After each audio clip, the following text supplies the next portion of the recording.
നമ്മളുടെ silver beat ഇന്ന് കുറച്ച് പറിച്ച് തോരൻ വെക്കാം കേട്ടോ.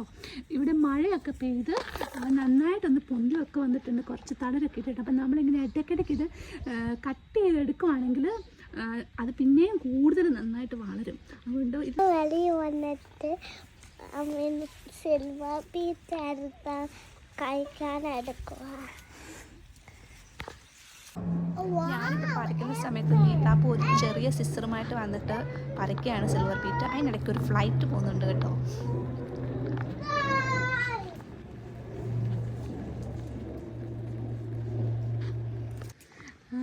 അത്രയും സിൽവർ ബീറ്റ് ഞങ്ങൾക്ക് പറിച്ച് കിട്ടി.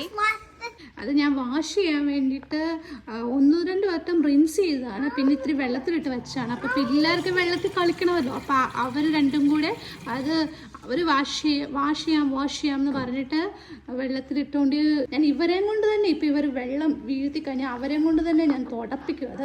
കാരണം അവരും കൂടെ ആ പണിയൊക്കെ ഒന്ന് അറിഞ്ഞ് വളരട്ടെ എന്ന് കരുതിയിട്ട് അങ്ങനെ ഞാനൊരു ബാലവേല ചെയ്യിപ്പിക്കുകയാണ്. കാരണം ഇവർക്ക് വെള്ളം ഈ ടാപ്പ് തുറന്ന് വിടുന്ന സ്വഭാവം, വെള്ളത്തിൽ കളിക്കുന്ന സ്വഭാവമൊക്കെ ഇത്തിരി കൂടുതലാണ്. ഞാൻ സിൽവർ ബീറ്റ് അറിഞ്ഞുകൊണ്ടിരിക്കുക. ഒരു അമ്മച്ചി ഒരു ഫാം ലാൻഡിൽ നിന്ന് തന്നതാണ്. റീസണബിൾ പ്രൈസിന് കിട്ടി. $7 ഒരു ഡസൺ എഗ്സ് ഞങ്ങൾക്ക് കിട്ടി, ടർക്കി എഗ്സ്. ഇത് ഫ്രീ റേഞ്ച് ആയിട്ട് എഗ്സ് ഇങ്ങനെ ഫാം ഫ്രഷ് ഒക്കെ ഭയങ്കര പൈസ ആയിരിക്കുമല്ലോ, പക്ഷേ ഇത് റീസണബിൾ പ്രൈസിന് കിട്ടി.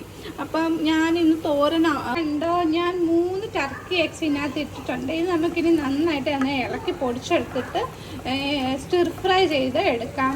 അപ്പോൾ ഇതൊരു തേങ്ങയ്ക്കൊരു സബ്സ്റ്റിറ്റ്യൂട്ടായിട്ട് ഒരു ഹെൽത്തി ആയിട്ടുള്ളൊരു തോരനാക്കി നമുക്ക് എടുക്കാം. ഇത് നമ്മളുടെ ഒരു ഫ്രണ്ടിൻ്റെ വീട്ടിൽ നിന്ന് കിട്ടിയ ഫ്രഷ് കറി ലീവ്സാണ്. അത് ഞാൻ ഫ്രിഡ്ജിലെടുത്ത് സൂക്ഷിച്ച് വെച്ചേക്കുമായിരുന്നു കേട്ടോ. അവരുടെ വീട്ടിൽ പോകുമ്പോൾ ഞങ്ങളിങ്ങനെ കുറേ ബഞ്ചായിട്ട് ഇങ്ങനെ പറിച്ചുകൊണ്ട് വരും. അത് നമുക്ക് ഈ മോരുകറിക്കകത്ത് ഈ തോരനകത്തൊക്കെ ഒന്ന് ഇട്ട് കൊടുക്കാം.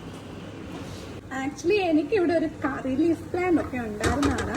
അതാണെങ്കിൽ നമ്മളുടെ അച്ഛൻ ഇടയ്ക്ക് വന്നിട്ട് ബേബി ആയിരുന്ന സമയത്ത് അത് ഇങ്ങനെ കിളുത്ത് വരുന്ന സമയത്തൊക്കെ അവൻ അതിന് പറിച്ച് മൂടോടെ പറിച്ചെടുത്ത് പോട്ടിനകത്തായിരുന്നു വെച്ചത്. അതിങ്ങനെ പറിച്ചെടുക്കുമായിരുന്നു, അങ്ങനെ അത് നശിച്ചു പോയതാണ്. ഇന്ന് ഞങ്ങൾക്ക് ലഞ്ചിന് ചോറിൻ്റോടൊപ്പം മോരുകറി, ഒരു ഫിഷ് കറി, കുറച്ച് മീൻ വറുത്തതും നമ്മളുടെ സിൽവർ ബീറ്റ് തോരനും റെഡി ആയിട്ടുണ്ട്. ഇത് ഞങ്ങൾക്ക് എല്ലാവർക്കും കൂടെ ഒരുമിച്ചെടുത്തതാണ്. അപ്പം ഞാൻ പിള്ളേർക്ക് വാരി കൊടുക്കട്ടെ.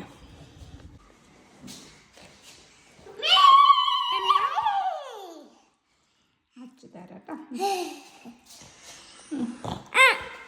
ഇതാ വേണ്ടേ? Good boy.